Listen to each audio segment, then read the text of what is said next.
Hey YouTube, I'm here with my friend Carissa, and we're going to be talking about the English language essays for the AP exam. And I wanted to do it by myself, but I think Carissa is a lot better at writing. Thank you. And she can introduce herself. Yes, hi, I'm Carissa, and I'm a classmate of Felipe's. I'm sorry, I don't know why that's funny. So today we're going to be talking about the synthesis essay. We're going to talk about each essay, but we're going to split it up into 3 separate videos because I don't want to take up too much of your time in one video. So yeah, let's get started. The first essay that you'll see on the exam is the synthesis essay, and it's 40 minutes. So when you're introduced to the essays, the whole time you have for the essay part is 2 hours. 15 minutes to go through all of the prompts of each essay, and then after that you begin, and it's on your time to sort out which essay you'll do. So I have my colorful notes here, thanks to Felipe's wonderful pins. Okay, so talking about the synthesis essay, do you want to give an overview? Well, the synthesis essay, you are given sources, and you're supposed to synthesize or like blend in the sources with an argument that you're like, with a question that you're supposed to answer, or a statement that you're supposed to like defend or challenge. Exactly. So it's sort of like what you see with the DBQ. You have these documents, and based on the documents you want to come up with your argument, and yes, that's what it looks like, and your argument. So you'll have at least like 6 documents, I believe. One will definitely be a photo or a cartoon. And so what you want to do when you're looking through it is first you want to find out what the question is asking.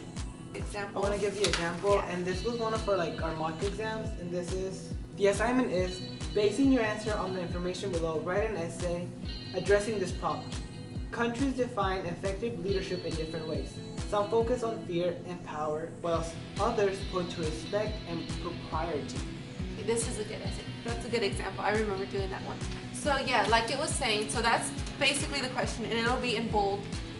So once you know what the question is asking, you want to go through every document and find out what exactly it is saying. So you'll either have one that's against the question, against the prompt, or you'll have one that's for it. So you want to go through all of them to make it easier for yourself and mark them which one is for and which one is against. And you can make like a little chart.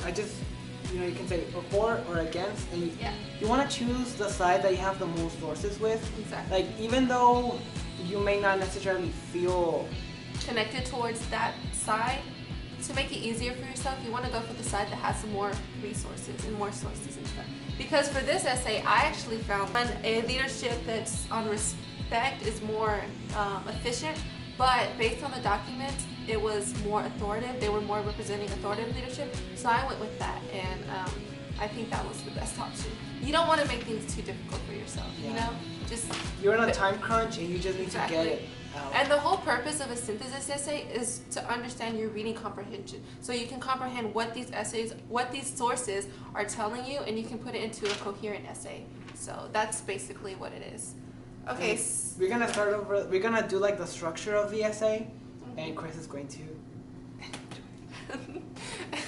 Okay, so the first thing that you need to know is you at least have to use 3 sources, and you have to make sure to cite them. If not, you won't get credit. As you're going through each source, you want to mark.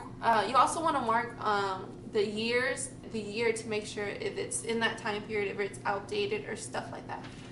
So that you can know what you're talking about. So you don't want to be talking about something that in 2012, when the article's way back in like 1995. Just make sure you know what the years are. In the first paragraph, what you want to do is you want to state what the prompt is asking and put your position and, basically your thesis statement. So you'll have a topic sentence, you'll introduce the main prompt, and then you'll give your thesis statement on what side you're taking, whether you're qualifying, arguing, or defending, challenging or defending.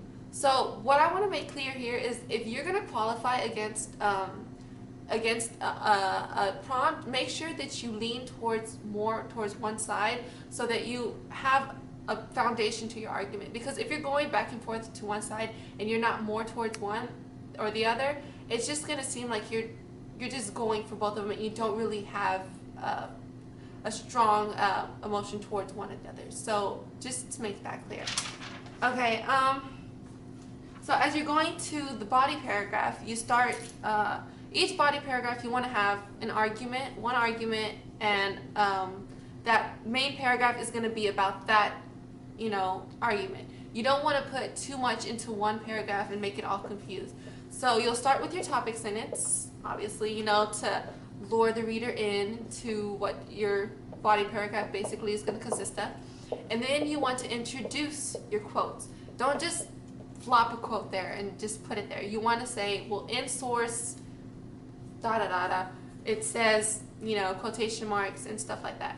And when you're putting in quotes, make sure that the quotes aren't like a whole paragraph, because essentially what the reader wants is to hear your words. So if you're putting in like a whole behemoth of a quote there, it's just going to take away from what your response is. So what our teacher tells us is if it's less than 10 words, then you can put in the quote.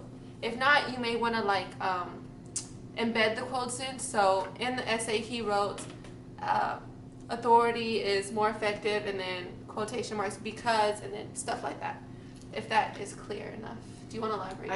I think what Chris is saying is that you're not going to just literally put in a quote in the middle of the paragraph. You would say, David Thoreau felt like as if, and then you can put quotation marks from one of the readings that you have. So you're not just going to literally write whatever and in the middle of the essay. You want to sort of go forward, lean up to it, go towards it. You want to make it flow and sound smooth. Yeah. You want to lead up to the quote and stuff like that. And make sure at the end or the beginning in source, or at the end you can just put in parentheses the source. Because like I said, if you do not put the source, if you do not cite your source, you will not get credit. Felipe? Something like this. Just whatever you're writing, and then source, blah, blah, blah, blah, blah. Yeah. That's it. Okay, so I think we got into the basis of the argument. So let's say the first paragraph, okay, talking about this prompt. Let's say that you're saying that you're going for an authoritative leadership. Okay, so here, cool picture, authoritative leadership. You want to base your paragraph solely on this. You don't want to have too many quotes so that your ideas aren't clear enough. So that way one paragraph would be about this source, the other paragraph would be about this source, and stuff like that. Yeah, so I think what else do I need? Why? Oh, yes. Why is a big question. An important thing that you need to do is why. Why? Exactly. Why is this quote supporting your argument? What does this quote provide the audience? So in the end, you always want to tie back to your thesis. So you don't want to just end a paragraph with, this, whatever. You want to go, well, this provides evidence because, la la, and it supports the thesis by doing this. You always want to add that why, because that why can actually give you a lot of, that's what they're looking for. They want to know, they want to go more into detail. So after your analyzation of the quote, you tie back to the thesis, and after that, your paragraph should be done. As for the concession for the synthesis essay, so in the third body paragraph of your synthesis essay, you want to have a concession, counter argument. You want to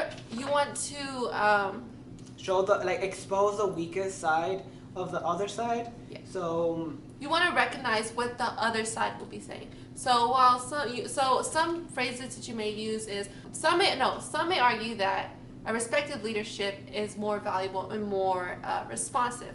However, then you give your reason why. So essentially, you're putting the other person's argument, and then you're attacking it and you're arguing against it. So you always want to make sure to have that, because you want to show the reader that you understand the other person's side, but you're not, you're against it. So that's very, very essential in the third body paragraph. So make sure to have that. And just to clear up any misconceptions, the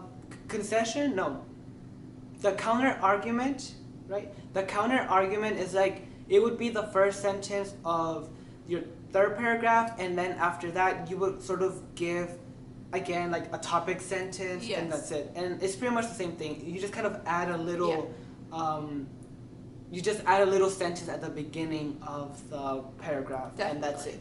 That's to make your argument more stronger in the end. So make sure to have that. Conclusion. Oh yeah, I want to talk about conclusion. The conclusion, you kind of just need to restate your thesis. Like, you don't have time to draw like a very fancy conclusion, so it's better to just restate your thesis in different words. That's all. Like, don't worry about it. Like, if you know that your time is running out, write your your conclusion, because it just gives the whole essay like a better like image, and it doesn't make your essay seem like you just ran out of time and you're like, okay, bye. You want to do that. Exactly. Even when you're running out of time, at least make sure you have at least 3 minutes at the end to sum up your conclusion, sum up your ideas. In the conclusion, you just want to state a topic sentence again, put the main ideas, and then of the articles and stuff like that, and then at the end you want to have your thesis statement all in different words, and then after that you can give like a you can even do something really corny, but yeah, like you at the end you can give like an insightful line that has a bigger picture to it, like something more, you know, more vague and in depth. You know what I'm saying? Vague. You want to be deep. Say something deep that'll, you know, catch the reader's attention, like that will leave them awestruck, like whoa. Like the rest of the conclusion can sound okay, but that one sentence, like whoa, yeah.